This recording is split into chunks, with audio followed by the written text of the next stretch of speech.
Ya, bismillahirrahmanirrahim. Assalamualaikum warahmatullahi wabarakatuh. Allahumma sholli ala Muhammad wa ala ali Muhammad. Malam ini hari Sabtu tanggal 23 Ramadan 1446 Hijriyah atau masih tanggal 22 Maret 2025. Saya mau spill apa yang bakal menjadi ceramah saya pada malam hari ini di Mushola Ar-Rahman Rapapan. Sejatinya kan temanya adalah bermudik lebaran atau singkatnya berlebaran di era digital. Ya. Akan kesinggung ke sana kok, ya. Jadi gini ya teman-teman, yang namanya mudik lebaran Idul Fitri itu memang tidak ada dalil yang ada di Al-Quran dan hadis. Disebutnya ibadah ghairu maudah, dan itu bukan sebuah kewajiban dalam agama Islam. Bukan berarti kita nggak mudik melanggar atau melanggar perintah agama, tidak taat pada agama Islam, nggak gitu cara menyimpulkannya. Tapi kan yang diwajibkan kan hanya mempererat tali silaturahim, mempererat tali silaturahmi antara sesama kita, antara kita dan keluarga besar kita, orang tua kita, sanak saudara, handai tolan di kampung halaman. Dalilnya kan ada di hadis sahih Bukhari yang disebutkan, barang siapa orang mempererat tali silaturahim, maka Allah akan memperluas rezekinya, Allah akan berkahi hidupnya, Allah panjangkan umurnya. Kan dalilnya ada itu fadilahnya. Nah tapi jangan dijadikan bahwa yang namanya mudik itu adalah sebuah kewajiban, sehingga mohon maaf lahir dan batin ya, mengganggu konsentrasi kita di puncaknya Ramadan, yaitu di 10 malam terakhir Ramadan. Ini puncaknya Ramadan ini, karena di 10 malam terakhir Ramadan, disitulah terdapat satu malam yang lebih baik daripada 1000 bulan, yaitu malam Lailatul Qadar. Lailatul Qadri khairum min alfi syahr. Kenapa disebut malam yang lebih baik daripada 1000 bulan? Tanazzalul malaikatu warruhu fiha. Turun malaikat dan roh pada malam itu. Pada malam Lailatul Qadar itu. Biizni rabbihim min kulli amr. Diturunkan dari Tuhan untuk min kulli amr, dari segala penjuru untuk mengijabah, menjamah doa kita. Salamun hiya hatta matla'il fajr. Damailah malam Lailatul Qadar itu sampai dengan fajarnya. Coba bayangkan, 10 malam terakhir Ramadan ini pemirsa gak akan kita temui pada saat kita lagi mudik, ya. Jadi mudik lebaran itu memang bukan sebuah keharusan, memang bukan sebuah kewajiban. Toh ada orang yang sudah lebih dari 10 tahun gak mudik lebaran. Ada penyebabnya. Orang lebih dari 5 tahun, 10 tahun, bahkan mungkin ada yang 15 tahun, 20 tahun gak mudik lebaran. Karena bisa jadi karena tuntutan pekerjaan, bisa jadi karena ada sesuatu yang membuat orang itu memilih untuk tidak mudik. Kita nggak boleh menghakimi. sangat-sangat kita tidak dibenarkan untuk menghakimi gitu loh. Karena orang nggak mudik pun juga ada alasannya, ada asbabnya. Mungkin karena pekerjaan kah? Pekerjaan yang memang menyita waktu. Contohnya pekerja di restoran yang nggak tutup bahkan pada saat arus mudik lebaran tetap buka. Bukan buka sekadar buka 24 jam. Anda bayangkan. Ya. Buka 24 jam. Ya. 24 jam buka. Anda bayangkan. Ya. Orang retail itu jalan terus. Orang yang bekerja di pusat perbelanjaan, polisi, TNI, nahkoda kapal, masinis,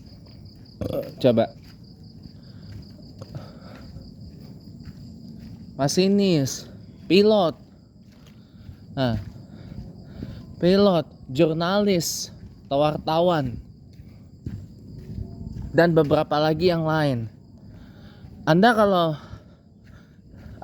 ngerti tentang media ya, pasti tahu lah para nama-nama yang tenar-tenar di TV sekarang ini digembleng itu, tahu nggak dari mana? Dari mudik lebaran, coy.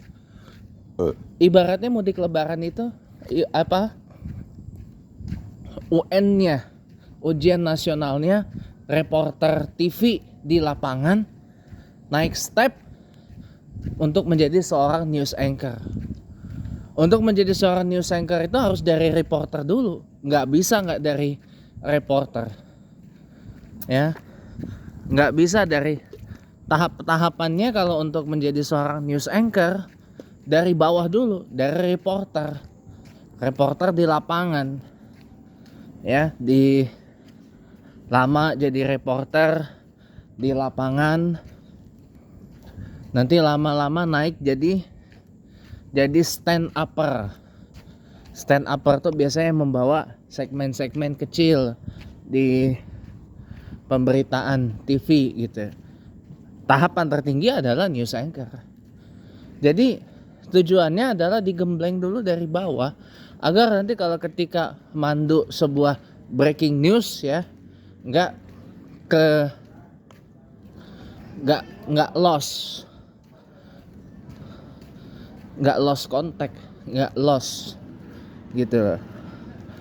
Saya lihat ya, ketika TV nasional ya ada breaking news ya, banyak yang lost ya. Pembaca beritanya langsung mingkem gitu. Padahal breaking news itu memang kita harus ngomong terus memberitakan apa informasi yang paling mutakhir pada saat namanya aja breaking news, ya kan?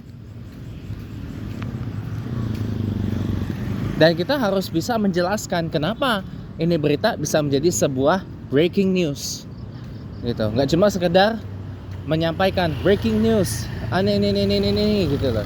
Kemudian lalu harus jelasin kenapa itu berita bisa menjadi sebuah breaking news itu. Jadi makanya pengalaman reportase di lapangan itu penting. Itu. Sehingga orang yang udah punya pengalaman banyak di lapangan, ketika sudah masuk di tahapan jadi seorang news anchor itu lebih dari sekedar news presenter atau news reader. Enggak. Tapi beyond that, beyond those two. Ibaratnya news anchor itu news master. Dia ya master of the newsroom. Jadi dia bawain berita iya, nyunting berita iya, gitu kan? Ngelaporin berita iya. Nah, siapa yang bilang Kalau sudah duduk jadi news anchor, terus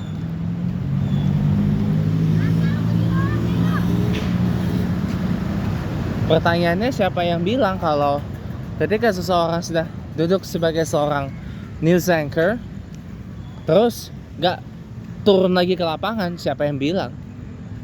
Nggak ada. Tetap aja ya, namanya news anchor itu harus turun juga ke lapangan.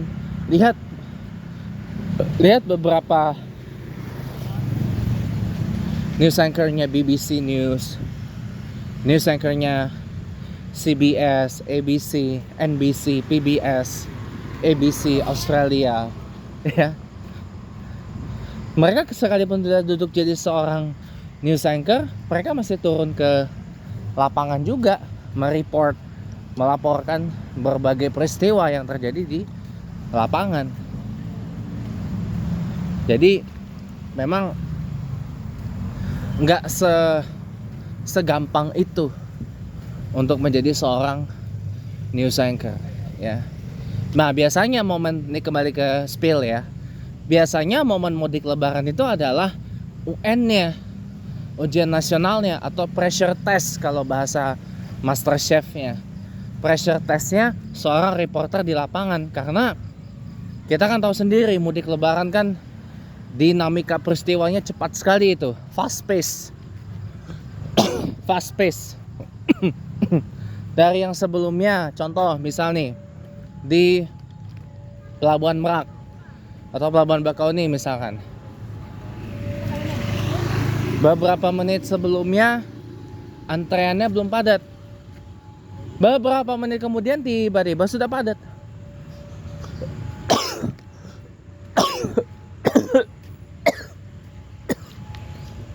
Tiba-tiba Pelabuhan Merak antreannya lebih dari 5 km. Nah, itu dituntut untuk selalu fast pace dengan kondisi mudik itu. Makanya di situ pressure testnya. Lulus di tahapan sebagai reporter itu di momentumnya UN atau ujian nasional itu, pada saat mudik lebaran, nah itu orang akan pihak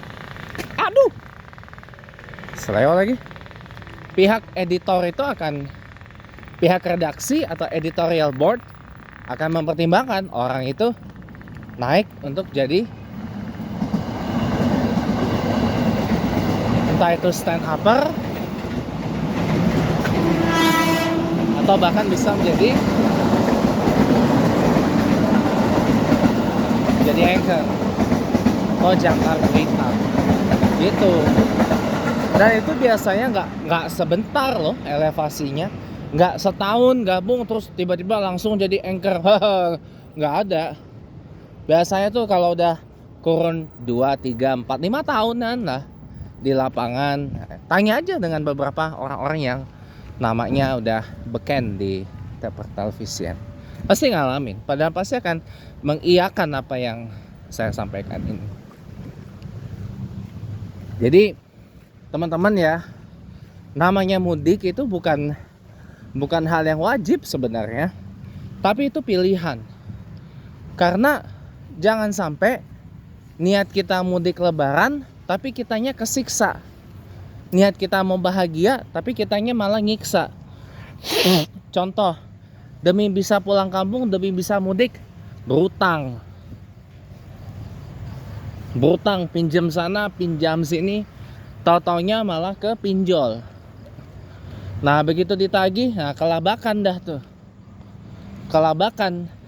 Bahkan mohon maaf, pas ditagih nyawa melayang. Kenapa? Ya itu nggak bisa bayar utang. Beberapa hari lalu kejadian loh, ada berita di televisi daerah sini, daerah Jakarta Barat, di Jakarta apa ya? Ada orang mati dibunuh gara-gara apa? Si tersangka pembunuhan ini punya utang sama yang dibunuh. Nah itu teman-teman, Makanya jangan berhutang-hutang. Riba itu hukumnya dosa. Toh sekarang dengan kemajuan teknologi ya kan, dengan kemajuan teknologi kita kan bisa tuh sisip-sisip waktu untuk video call, untuk sekedar telepon, minal aidin wal faizin, mohon maaf lahir dan batin ya bapak, ibu dan seterusnya gitu.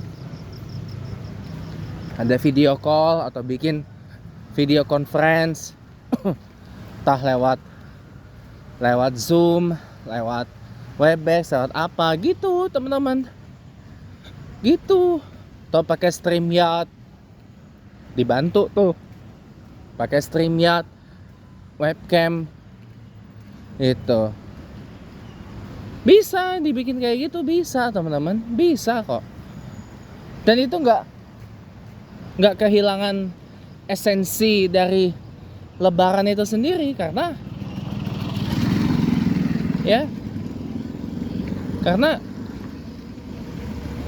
apa, paling tidak ya kita udah minimal salam lah sama orang tua kita, sama keluarga kita, sama handai tolan kita di kampung halaman, kan begitu saudara. Iya kan? Aduh, ini dikit lagi isya nih. Tinggal 8 menit lagi. 7 menit lagi ya. Isya 7.13 azan. Tadi saya berangkat telat karena saya cari dalil. Saya cari dalil tadi. Begitu teman-teman. Karena saya cuma nge-spill doang. Saya cuma nge-spill doang. Lengkapnya ntar ya pas di musola. Dan mohon maaf ya, nggak saya rekam soalnya kontennya nggak terlalu ini juga kok, nggak terlalu urgent juga buat saya kontennya di YouTube. Kan saya sudah ada kontennya di YouTube mengenai hal ini, gitulah. Tinggal buka aja. Jadi nggak saya rekam ininya. Oke, terima kasih teman-teman. Wassalamualaikum warahmatullahi wabarakatuh.